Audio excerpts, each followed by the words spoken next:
అలా జీవనం గడిపే నా మనస్తత్వం.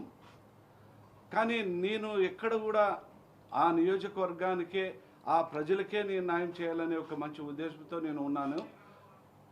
స్టార్టింగ్లో నేను రాజకీయంగా నేను వచ్చేటప్పుడు కూడా నాకు ఎంపీ పదవులు ఉన్నప్పుడు కూడా నాకు ఈ ఎంపీ పదవులు వద్దు, నాకు ఏదైనా నాకు ఎమ్మెల్యే పదవి కావాలని చెప్పి ఆ రోజుల్లో వచ్చాను.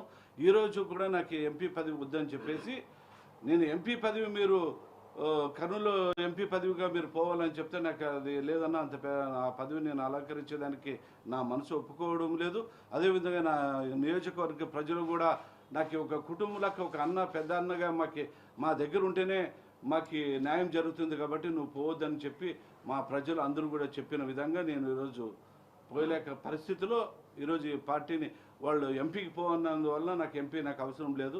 నియోజకవర్గంలో అంటే నా నియోజకవర్గానికి వేరే అభ్యర్థిని ఆయన కేటాయించినందువలన నాకు మనసుకి గురై నేను పార్టీకి వదిలిపోతున్నాను. టీడీపీలో మీకు ఎలాంటి హామీ వచ్చింది?